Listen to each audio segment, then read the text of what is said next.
Hello, confident eaters. Happy Thursday. We are doing the second part of this little mini series about how to make your eating journey be easier, how to let it be easy.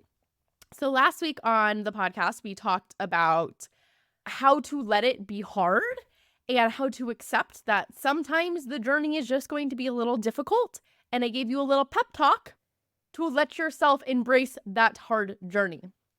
But today we're going to be talking about the other side of it, about how to make your journey easier.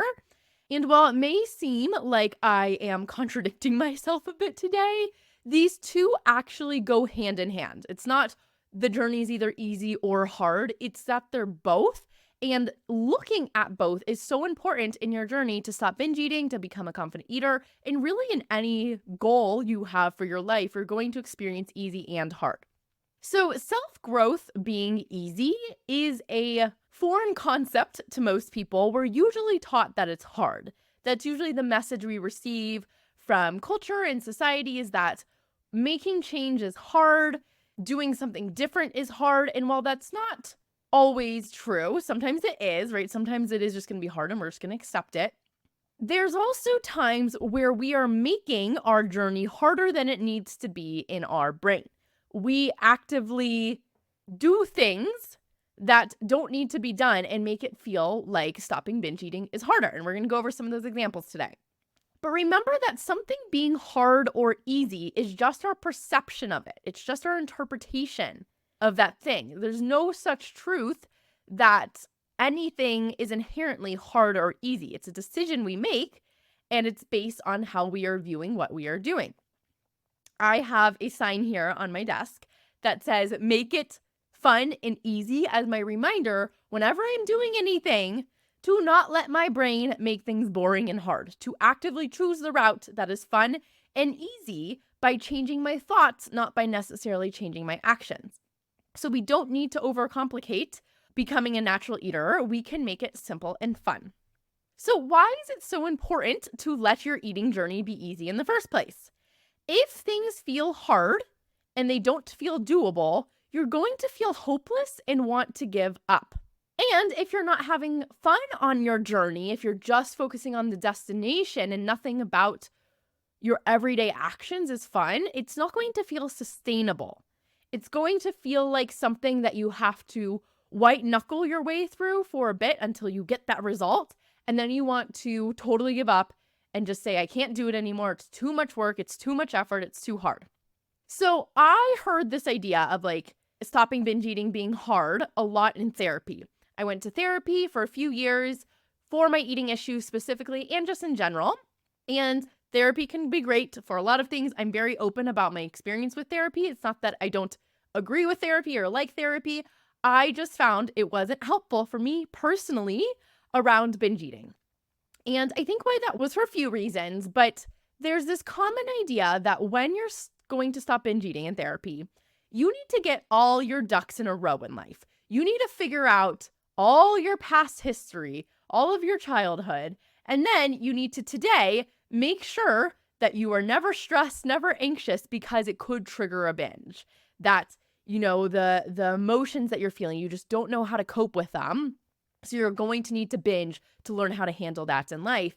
And then you either need to always make sure you're prepared with tools for those stress, or just make sure you're never stressed at all, which I just found, I felt like I was walking on eggshells, that if I made one wrong step, I would binge. And so I had to be really careful. I had to make sure everything in my life was perfect so that way I wouldn't binge. And the truth is, you don't need to do this to stop binge eating. Of course, it is helpful to have your ducks in a row. And of course, it is lovely to have all the areas of your life feeling good with your relationships, with your career, with your friends, with your family. But having all those areas solid is not a prerequisite for stopping binge eating. You don't actually need to spend any time at all, really, going back to your childhood to stop binge eating now. The two things you really need to know is, when did I start dieting? And have I continued dieting or have I stopped? And also, where did my urges first come from? When did they first develop? And what am I doing when I have an urge right now? Am I just acting on it and eating, which is continuing the habits that you've created? Or am I sitting with my urge and allowing it to pass, which is going to change your brain and rewire it so you are not a binge eater? So those are really the things you need to focus on is your habit brain and how that's showing up right now versus like your long childhood history and all of your trauma and everything that you went through. It's okay if the other areas of your life and your childhood was not perfect. My childhood was for sure not perfect, and neither is my life today. I can be really stressed, but I don't binge because I have learned tools and I have rewired my brain so that I don't get strong urges to binge anymore. Okay, so anyways, how are we going to make the journey easier? I first want you to ask yourself what you actually need to do to get results. So this question means you have to know what results you're trying to get. Like, what do you want specifically changed about your life? What do you wish was different about the way you ate? What do you wish was different about the way you showed up for yourself, about the way you carried yourself through the world? And once you identify what results you're wanting to create, you need to think, what are the absolutely most essential things I need to do to achieve that? Not what is everything I could possibly do to achieve that, but what is the most important, smallest steps I could take to get that result I want? This is a really good question to ask yourself around time too during the day. If you feel like I never have enough time to get what I want done and there's always more to do, I'm always overwhelmed, then you can look at how you're giving yourself maybe more than you need to do to get the result done. So maybe you have a project at work, and if you're always telling yourself, I need to do this and this and this, when really maybe you just need to do item 1 and 2 and then it'd be done, and just allowing yourself to do that. Maybe you don't actually need to do all these things to get results. So I'm going to give you a hint on the 3 things you need to do to become a natural eater. These 3 things that all you need to do to be healthy, to be a confident eater, is eat when you're hungry, stop when you're full, with mostly nutritious foods, and then some foods just for pleasure, right? That's it. Now, you might need to do some specific tools and techniques to do those 3 things, but really, those are the only 3 things you have to do to be a natural eater. If you do those 3 things, you're doing what all other natural eaters around the world do. So second, I want you to ask yourself, where are you overcomplicating your eating journey? It's so funny how our brains love to complicate things because even as I was getting ready to record this episode, I kept thinking, how can I add more things without asking myself first why what I already had wasn't enough? Like, did I actually need more content for this episode in the first place? The answer is no. I feel like I'm doing great right now. I have plenty to say on this topic. But in that moment, my brain's like, let's see what else we can add. We need to add more. And your brain will probably tell you this with food too, that I need more steps. I need more to do. I need more to think about. I need more information. And that is overcomplicating your journey. Now, getting information is good and getting steps is good, but there can become sort of an obsession with it where becoming a natural eater or before maybe dieting has been your only hobby all your life. And so this is what you spend all of your time and energy thinking about, which probably is overcomplicating it. Also, if you are listening to like 20 different coaches, you're probably overcomplicating it and getting confused on like what is the right step for you. So whether that's listening to me or someone else resonates with you more, find someone that you can stick with so all these methods aren't clashing in your brain, making it more complicated than it has to be to stop binge eating. Find someone who resonates with you, stick with their method, try it out before you keep adding in more steps and more ideas and more methods. A good place to look for to see if you're overcomplicating it is look at what diets have taught you about what you should and need to do. So a lot of diet rules might be stuck in your brain, and some of these rules might be things like you need a certain amount of calories a day. You can only have a certain amount of points, or you can only have a certain amount of servings of carbs a day. You can only have 1 cup of rice at dinner, or a half a cup of rice, or only 1 slice of bread a day. All of these food rules are making your eating so much more complicated than it needs to be. Natural eaters do not have food rules like this. They might have guidelines of, I know I feel best if I don't just have a ginormous plate of pasta, but I have maybe a little chicken with it. That helps me feel full and satisfied. So they might have guidelines like that. But when you have all these rules running through your brain, it gets very complicated when you sit down and eat. I remember I would sit down and eat, and I felt like I had 20 different voices all yelling at me, like, don't eat the apple, it's too sugary, and even fruit sugar's too much. You should cut back completely. Or now you're eating the pasta and that has way too many carbs and you should instead be eating rice only, or I don't know, whatever the heck they would say. Like all of these rules, I'd sit down and they would all infiltrate my brain at once. Now, why our brain complicates things is for a few reasons. It's oftentimes very sneaky. Like we think complicating things makes it helpful, but really it keeps us stuck in our comfort zone, and our brain is trying to do what it thinks is safe. So let's look at the first one. If things are complicated, it stalls us from making progress and it draws things out much longer. If we're stuck and confused, we don't have to try so much. We can just kind of sit back and say, I'm so confused on how to be a natural eater, so I just don't even have to try today. Sitting with urges is so confusing, so I'm just going to eat. I don't even know what to do. Right? The more we complicate things, the more our brain can say, I have a good excuse for not doing this because I don't really know what to do. It's just so complicated, so confusing.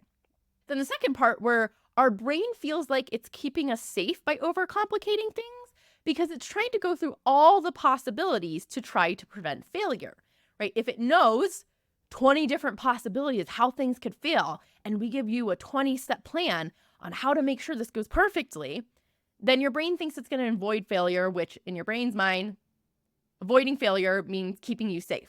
But we know like having a binge is not going to make us die. And we're actually probably going to learn more from that than if we were trying to avoid every possible option of failure.